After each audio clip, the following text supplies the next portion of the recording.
Hubo un tiroteo cerca de la Casa Blanca dirigido contra militares estadounidenses. Como resultado, 2 miembros de la Guardia Nacional fueron baleados. Uno murió y el otro se encuentra en estado crítico. Las consecuencias de este incidente son enormes. El autor es un ciudadano afgano. Después de esto, el presidente estadounidense Trump está reforzando aún más sus políticas anti-inmigrantes. Hoy vamos a ver este tema, vamos a verlo de inmediato. Primero que nada, muchos de ustedes ya deben saberlo por el video de noticias anteriores. Esto ocurrió cerca de la Casa Blanca, donde un afgano abrió fuego contra la Guardia Nacional. Lamentablemente, de los 2 soldados de la Guardia Nacional, uno falleció. El presidente Teoronpeu anunció la muerte del soldado de la Guardia Nacional, calificando el hecho como terrible y diciendo que era muy respetado y admirable. También informó que el otro soldado herido sigue en estado crítico. Ese soldado de la Guardia Nacional fue enviado en agosto por el presidente Teoronpeu para erradicar el crimen en Washington, Distrito de Columbia. Fue baleado inesperadamente patrullando cerca de la Casa Blanca.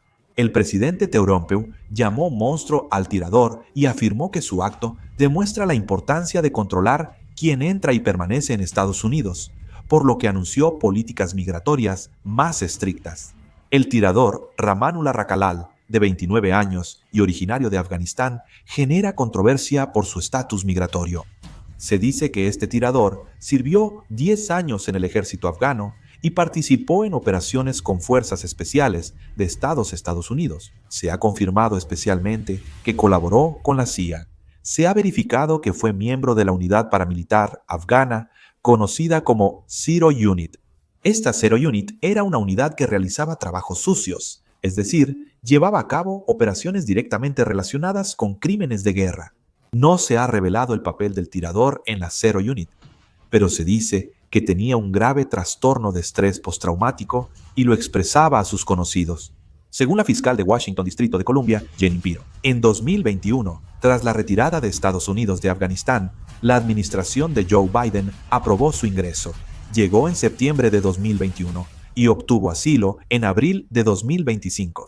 Un tirador se ocultó en un callejón cerca de la Casa Blanca a las 2:15 p.m. y disparó sorpresivamente a un guardia nacional que patrullaba. Se dice que cometió el crimen usando un revólver Smith y Wesson .357. El tirador también fue abatido en el lugar y actualmente está bajo custodia en el hospital. Las autoridades informaron que el tirador no es de Washington, Distrito de Columbia, sino que vive en el estado de Washington, al noroeste de Estados Unidos. Se dice que tiene esposa y 5 hijos. Se dice que antes del incidente condujo su auto directamente desde el estado de Washington hasta Washington, Distrito de Columbia, cruzando el continente para cometer el crimen. El FBI de Estados Unidos calificó el caso como terrorismo e inició una investigación. Además, ya registraron la casa del tirador. En especial, este incidente sirvió como justificación para el presidente Teoronpeu. La Corte Suprema Federal ya había ordenado no desplegar la Guardia Nacional en Washington, Distrito de Columbia. El presidente Teoronpeu declaró emergencia el 11 de agosto por la criminalidad en Washington, Distrito de Columbia, y desplegó la Guardia Nacional. La ciudad de Washington, Distrito de Columbia, presentó una solicitud de medida cautelar ante el tribunal, argumentando que el crimen era manejable por el propio gobierno de la ciudad y que no era tan grave. El tribunal aceptó la solicitud de medida cautelar. Por eso se dio la situación en la que tuvieron que retirar a la Guardia Nacional. Pero en medio de esa situación ocurrió este tiroteo. El presidente Teoronpeu llamó acto terrorista al incidente y lo condenó. Además, lo definió como un crimen contra todo nuestro país y un crimen contra la humanidad. El presidente Teoronpeu afirmó que, como líder de Estados Unidos, impondrá el castigo más severo a la bestia responsable de este acto atroz. El presidente Teoronpeu ordenó movilizar 500 miembros más de la Guardia Nacional para proteger Washington, Distrito de Columbia. Hay más de 2,000 miembros de la Guardia Nacional desplegados y se enviaron más tropas. Además, la administración de Teoronpeu solicitó una orden de emergencia a la Corte Federal de Apelaciones para poder mantener a la Guardia Nacional en Washington. La justificación ya está con el presidente Teoronpeu, así que es casi seguro el despliegue extra de la Guardia Nacional. El presidente Teoronpeu anunció la suspensión permanente de la migración a países del tercer mundo, lo que genera controversia. El presidente estadounidense Teoronpeu dijo que la mayoría de los 53 millones de extranjeros en Estados Unidos vienen de países fracasados y que muchos fondos de ciudadanos patriotas se usan para mantenerlos a ellos y sus hijos. Afirmó que la inmigración es una de las principales causas de disfunciones en nuestra sociedad, como la alta tasa de criminalidad, la escasez de viviendas y la enorme deuda. Por eso, anunció la suspensión permanente de la migración desde todos los países del tercer mundo y la expulsión de millones de personas que ingresaron ilegalmente, para que el sistema estadounidense pueda recuperarse por completo. El director de inmigración, Josepeu Edelro, informó que, por orden presidencial, revisará todas las residencias permanentes dadas a extranjeros de países preocupantes. Sin embargo, no mencionó cuáles son esos países considerados preocupantes. Teodoropoulos firmó en junio una proclamación que prohíbe la entrada de ciudadanos de 12 países como Irán y Somalia y restringe parcialmente a 7 países incluyendo Venezuela. Probablemente se refiere a esos países. El Departamento de Seguridad Nacional revisa los casos de asilo aprobados bajo Biden, tras no poder examinar adecuadamente las solicitudes ante posibles políticas anti-inmigrantes masivas.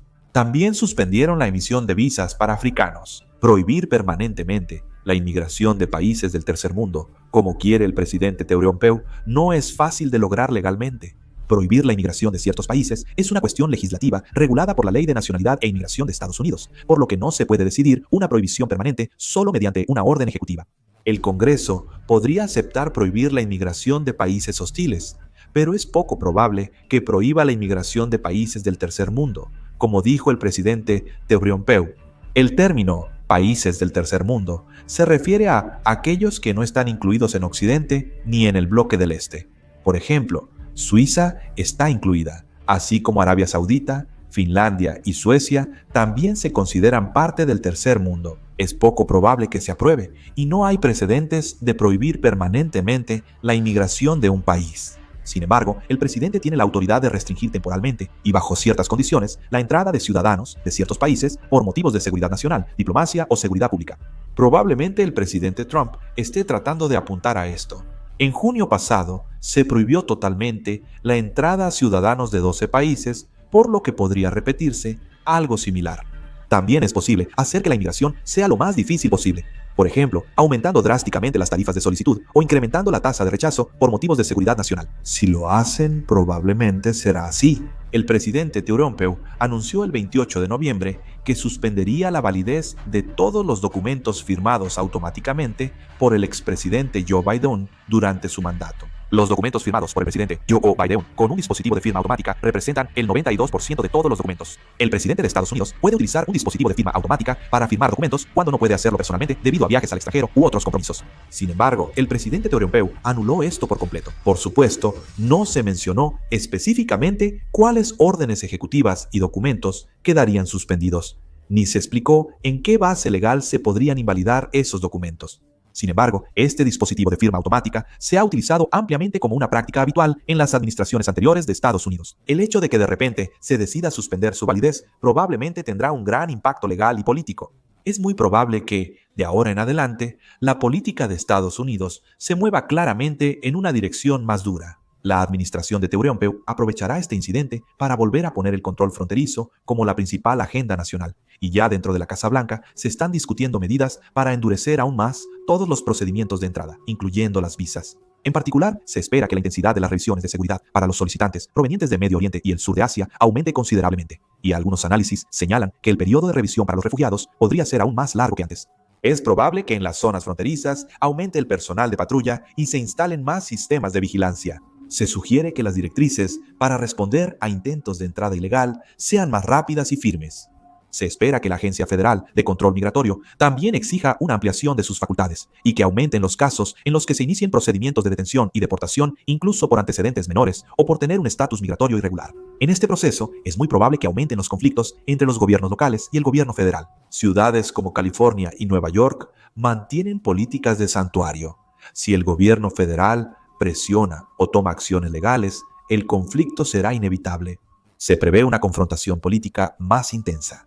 El Partido Republicano usará este tema para centrar el debate en migración, y el Partido Demócrata responderá destacando derechos humanos y confianza en los procesos. Al final, es muy probable que la sociedad estadounidense se vea envuelta en otra acalorada controversia y que el entorno político se vuelva aún más tenso. La comunidad inmigrante inevitablemente enfrentará una mayor inestabilidad y se espera que incluso quienes residen legalmente sufran una presión considerable debido al aumento de la vigilancia y los procedimientos administrativos. Las empresas dentro de Estados Unidos también temen que el aumento de la incertidumbre en el proceso de contratación de inmigrantes calificados pueda dificultar el suministro de mano de obra. Sí, tanto el ámbito político como la sociedad general en Estados Unidos se reorganizan con un enfoque prioritario en medidas complementarias. Es probable que esta tendencia continúe. Tras el ataque armado cerca de la Casa Blanca, Estados Unidos reforzará sus políticas antiinmigrantes. ¿Qué opinan ustedes sobre la situación actual? Por favor, déjenlo en los comentarios. Esto ha sido todo por el video. Muchas gracias.